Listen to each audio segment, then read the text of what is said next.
Bonjour à tous. Alors, j'ai eu la surprise d'avoir, enfin la surprise, je le savais, le vendeur Widoo France sur Amazon. Bon, j'échange avec eux pour les problèmes de bouchage au niveau de la tête de chauffe. Ça se bouche pour moi par là.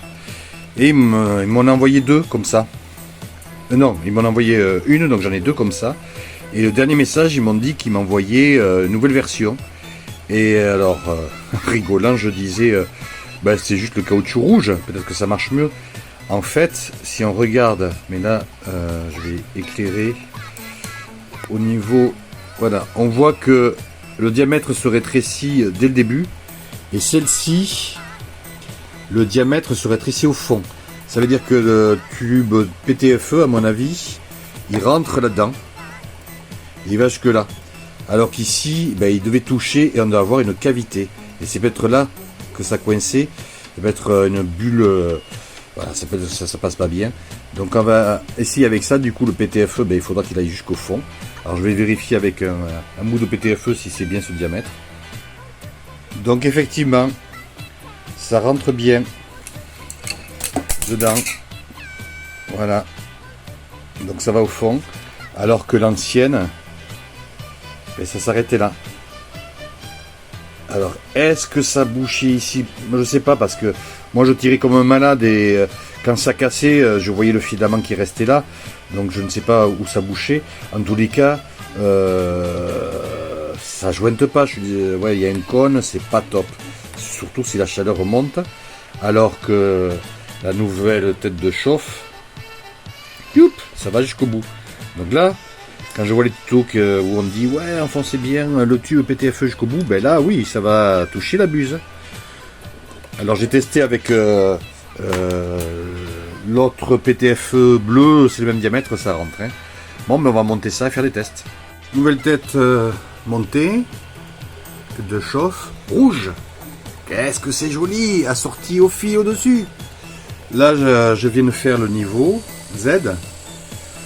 Le filament est en attente ici avec la fonction chargement de filament. La petite Tina 2S chauffe automatiquement la buse, avance le filament. Mais c'est vrai que c'est une fonction pratique que j'aurais aimé avoir sur l'Under 3 V2 Neo. Et je le voilà. Alors cette fonction, je l'ai via Octoprint, mais bon, c'est pas l'équivalent de ça.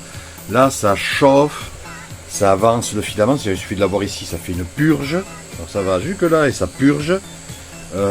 Pareil pour décharger le filament. Enfin bon, je trouve que c'est sympa. Alors que là, je suis obligé de faire la main, quoi. Hein. Je chauffe, je déplace, je fais tourner l'extrudeur avec le moteur. Ou alors, si c'est pour aller plus vite, je débloque et je tire mon filament. Là aussi, hein, je peux débloquer et tirer mon filament. C'est vrai que c'est bien pensé pour les débutants. Voilà. Et en regardant plein de vidéos, je me rends compte que c'est l'écran de beaucoup d'imprimantes 3D de première génération. Quoi. Je vois des Ender 3, c'est les mêmes menus. C'est rigolo. Ouais, je suis à mes 4 semaines là, de démarrage d'impression 3D. Bon, on va attendre que ça chauffe et que ça se purge. La purge s'est bien passée, bon, mais j'espère, parce que c'était vide. Et là, j'ai lancé un petit Marvin là, en blanc. Impression rapide, sans radeau, sans rien, pour voir déjà si ça accroche. Bon, ça n'a rien à voir avec la tête de chauffe, hein. Mais voilà, c'est une petite impression rapide. Et quand j'avais des problèmes de bouchage, ça arrivait à imprimer ça. Et à la fin, quand je voulais lancer une deuxième pièce, ça ne coulait pas. Donc on va voir. Allez, là, ça monte en température. Le filament coule par gravité. C'est déjà bien. Ça veut dire que la température est bonne et que le filament est fluide. Je suis un connaisseur maintenant. Et à côté, je vais en profiter pour virer l'ancien fil pour faire une tortue support téléphone un arc-en-ciel. Allez, ah, attention, le trait de purge. Ouais, super. Ah oui, ici j'avais fait un petit anneau de purge autour. À tout à l'heure.